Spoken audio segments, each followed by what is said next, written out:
പ്രിയപ്പെട്ട ഹൈറിച്ച് കുഞ്ഞാടുകളെ, നിങ്ങളോട് കുറച്ച് കാര്യം പറയാനുണ്ട്. ഏതായാലും നിങ്ങളുടെ ഈ ഒരു സ്ഥിതി കണ്ടിട്ട് സത്യം പറയാലോ, എനിക്ക് നിങ്ങളോട് വളരെ സഹതാപമാണ്. പാവങ്ങള്. ഒന്നും ചെയ്യാൻ നിവൃത്തിയില്ല.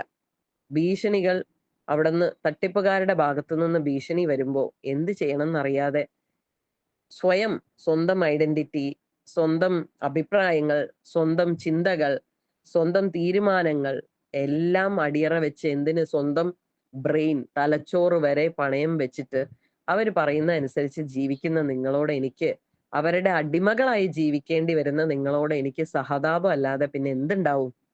കഷ്ടം തന്നെ നിങ്ങളുടെ കാര്യം. ഒരു തരത്തിൽ ആലോചിച്ചാൽ നിങ്ങളൊക്കെ വല്ലാണ്ട് ഇപ്പം ഞങ്ങൾ ഇത് മനസ്സിലാക്കി അതിന്ന് പുറത്തു വന്നവരെക്കാളും വലിയ ഒരു പ്രശ്നത്തിലാണ്, ഒരു സിറ്റുവേഷനിലാണല്ലോ എന്ന് ആലോചിച്ച് നിങ്ങളോട് സഹതാപം മാത്രമേ ഉള്ളൂ. നിങ്ങളോട് ഞങ്ങൾക്ക് ദേഷ്യമൊന്നുമില്ല. പക്ഷേ നിങ്ങളൊക്കെ ഇപ്പോഴും ആ ചുഴിയിൽ പെട്ട് കിടക്കുകയാണല്ലോ, ഈ തട്ടിപ്പുകാരുണ്ടാക്കി വെച്ചിരിക്കുന്ന ചുഴിയിൽ പെട്ട് കിടക്കുകയാണല്ലോ എന്ന് ആലോചിച്ചിട്ട് സങ്കടവും സഹതാപവും മാത്രമേ ഉള്ളൂ നിങ്ങളോട്. കേട്ടോ? ഈ ഹൈറിച്ച് ഓൺലൈൻ ഷോപ്പി എന്ന് പറഞ്ഞ കമ്പനി കഴിഞ്ഞ 8 വർഷമായി ജനങ്ങളെ പറ്റിച്ച്, ഗവൺമെന്റിനെ പറ്റിച്ച്, എല്ലാ തരത്തിലും മണി റൊട്ടേഷൻ ചെയ്ത്, ഇവിടെ ചെയ്യാൻ പാടില്ലാത്ത നിയമപരമല്ലാത്ത കാര്യങ്ങൾ ചെയ്ത് ജീവിക്കുകയാണ് എന്നുള്ളത് മനസ്സിലാക്കി തന്നിട്ടും, അത് ഗവൺമെന്റ് തന്നെ മനസ്സിലാക്കി തന്നു. ഞങ്ങളോ പുറമെയുള്ള ആൾക്കാരോ അല്ല. ഗവൺമെന്റ് തന്നെയാണ് ഇവർക്കെതിരെ കേസെടുത്തിരിക്കുന്നതെന്ന് നിങ്ങൾക്ക് മനസ്സിലായിട്ടില്ലേ എന്ന് എനിക്കൊരു സംശയം. ഇതെന്തോ മറ്റുള്ള ആൾക്കാര്, അതായത് ഞങ്ങളെപ്പോലുള്ള ആരൊക്കെയാണ് നിങ്ങൾക്ക് എതിരാളി, അല്ലാതെ ഗവൺമെന്റ് അല്ല എന്നുള്ള രീതിയിലാണ് നിങ്ങളുടെയൊക്കെ പെരുമാറ്റം കണ്ടാ തോന്നുന്നത്. നിങ്ങൾ മനസ്സിലാക്കാത്തത് എന്താണെന്ന് മനസ്സിലാവില്ലേ? നമ്മുടെ നാട്ടിലെ ഒരു ലീഗൽ സിസ്റ്റത്തിനെതിരായിട്ടുള്ള കാര്യങ്ങളാണ് ഈ കമ്പനി ചെയ്തിരിക്കുന്നത്. ഇനി നിങ്ങളെ തന്നെ, നിങ്ങളുടെ തന്നെ ലക്ഷങ്ങൾ, നിങ്ങളുടെ വീട് പണയപ്പെടുത്തി, നിങ്ങളുടെ കാറ് വിറ്റോ പണയപ്പെടുത്തിയിട്ടോ സ്വർണം, അതുപോലെ നിങ്ങളുടെ ബന്ധുക്കളുടെ സുഹൃത്തുക്കളുടെ ഒക്കെ ഇതുപോലെയുള്ള കാര്യങ്ങളെല്ലാം വിറ്റും തൊലച്ചും നിങ്ങൾ അവരെ ഇതിലേക്ക് കൊണ്ടുവന്ന് അവരെയും ചതിച്ചിരിക്കുന്നു. അവരെ നിങ്ങൾക്ക് ഫേസ് ചെയ്യാൻ വയ്യ.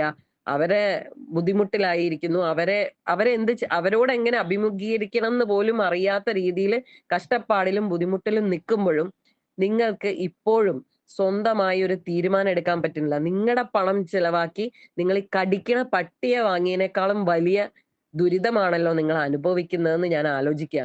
ഈ പറഞ്ഞ തട്ടിപ്പുകാര് അയ്യൂബ് ഖാൻ, അഭിലാഷ്, ബാരി, അജിത് ഷാജി, ഇതുപോലെ ഷിബു, ഷമീന, ഇങ്ങനെ അടങ്ങുന്ന ഒരു ഒരു പറ്റം ചെന്നായ്ക്കൾ, ആട്ടിൻ തോലിട്ട ചെന്നായ്ക്കൾ നിങ്ങളെ ഇപ്പോഴും വേട്ടയാടിക്കൊണ്ടിരിക്കുകയാണല്ലോ. അവരുടെ വാക്കുകൾ കേട്ട്, അവരുടെ ഭീഷണി കേട്ട് നിങ്ങൾ എന്തിന് ഇതിന് വഴങ്ങുന്നു എന്ന് എനിക്ക് മനസ്സിലാവുന്നില്ല. നിങ്ങളുടെ പണമല്ലേ ഇതെല്ലാം? നിങ്ങളുടെ പണമല്ലേ? അല്ലാതെ അവര് നിങ്ങളുടെ വീട്ടിൽ കൊണ്ടു തന്ന് നിങ്ങൾ അവിടെ കൊണ്ടിട്ടതാണോ? അല്ലല്ലോ.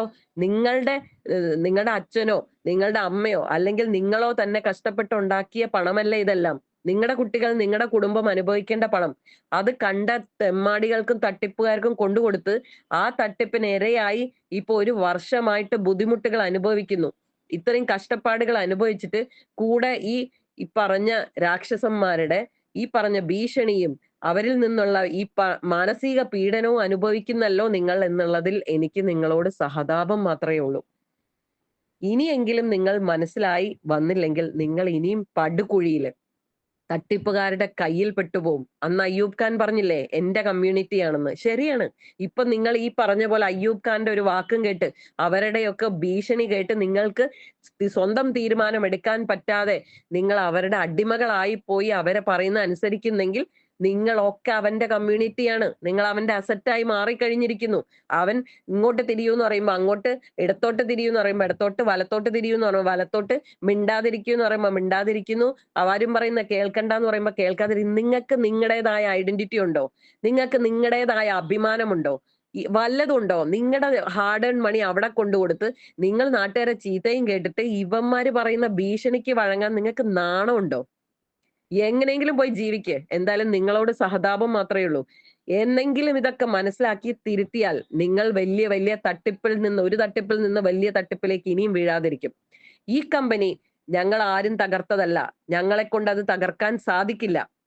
ഈ കമ്പനി തകർത്തത് കമ്പനിയുടെ ഉടമ തന്നെയാണ്. അതായത് അയാൾ അതിന് വേണ്ടിയിട്ടാണ് അത് ഡിസൈൻ ചെയ്തത്.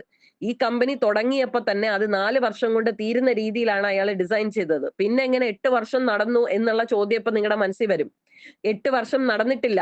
800ന്റെ പ്ലാൻ 4 വർഷമായപ്പോ 2016 തുടങ്ങി 2019 ആകുമ്പോഴേക്കും അത് തീർന്നു. അതുകൊണ്ടാണ് പെട്ടെന്ന് തന്നെ 10,000ന്റെ പുതിയ സ്കീം ഇറക്കിയത്. അപ്പൊ നമ്മളാരും അറിഞ്ഞില്ല എന്നേ ഉള്ളൂ ആ പൊട്ടിയത്.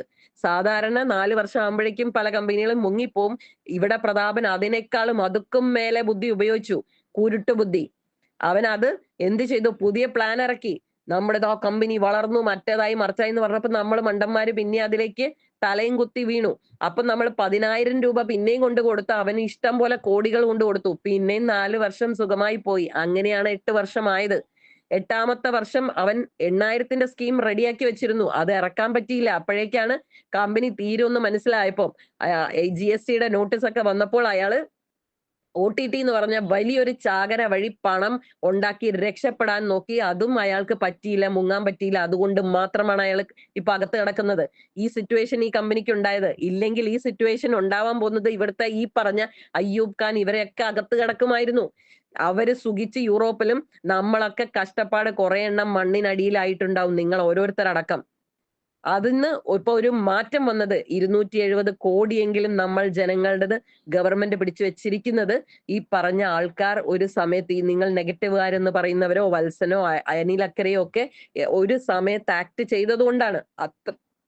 അത്രയെങ്കിലും നമ്മുടെ പണം അവിടെ സേവ് ആയത് അതുകൊണ്ടാണ്. ആ പണം സേവ് ചെയ്യാനാണ് ഞങ്ങൾ ശ്രമിക്കുന്നത്. ആ പണത്തിൽ നിന്നെങ്കിലും നമ്മൾ ജനങ്ങളുടെ പണം കിട്ടാനാണ് ഞങ്ങൾ കഷ്ടപ്പെടുന്നത്. പക്ഷെ ഇപ്പോഴും ഇവന്മാർ നിങ്ങൾക്ക് പണം തരാനല്ല ഈ കഷ്ടപ്പെടുന്നതെന്ന് മനസ്സിലാക്കുക. ഇത് ബഡ്സ് അതോറിറ്റിയുടെ താഴേന്ന്, ബഡ്സ് ആക്ടിൽ നിന്ന് മാറ്റി കിട്ടാൻ വേണ്ടി മാത്രമാണ് ഇവർ ശ്രമിക്കുന്നത്. ഇവരുടെ പേരിൽ, അതായത് 1,500 ഓളം ലീഡർമാർ 560 കോടിയോളം അവരുടെ കയ്യിൽ ഇരിക്കുകയാണ്, നമ്മളെ ജനങ്ങളുടെ. ആ പണം അവർക്ക് സേഫ് ആക്കി വെക്കാൻ, അവരെ സ്വത്തുക്കൾ ബഡ്സ് അതോറിറ്റി കണ്ടുകെട്ടാതിരിക്കാൻ, അതിനു വേണ്ടി മാത്രമാണ് അവർ ശ്രമിക്കുന്നത്. പറ്റുമെങ്കിൽ ആ 270 കോടിയോ എത്രയാ ഉള്ളത് അവിടെ പിന്നെ ഫ്രീസ് ചെയ്ത് വെച്ചിരിക്കുന്ന അതും കൂടെ കൈ കിട്ടാൻ വേണ്ടി മാത്രമാണ് ഇവര് കളിക്കുന്നത്.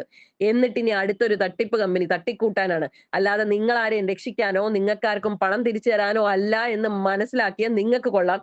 അതല്ല, ജീവിതകാലം മുഴുവൻ ഈ ചെന്നായ്ക്കളുടെ താഴെ, ഈ ആട്ടിൻ തോലിട്ട ചെന്നായ്ക്കളുടെ താഴെ അവരുടെ ഭീഷണിയും അവരുടെ പേടിപ്പെടുത്തലും അവരുടെ കള്ളത്തരങ്ങളും എല്ലാം കേട്ട് സഹിച്ച് ജീവിക്കാനാണ് നിങ്ങൾക്ക് യോഗമെങ്കിൽ നിങ്ങൾ ജീവിക്ക്. അടിമകളായി എല്ലാ കാലവും ജീവിക്ക്. നിങ്ങളോട് എനിക്ക് പുച്ഛിക്കുന്നില്ല. കാരണം നിങ്ങളുടെ ബുദ്ധിയൊക്കെ മരവിച്ചു പോയതല്ലേ ബ്രെയിൻ വാഷില്. അതുകൊണ്ട് പുച്ഛിക്കുന്നില്ല, സഹതപിക്കുന്നു നിങ്ങളോട്. സഹതാപം മാത്രം.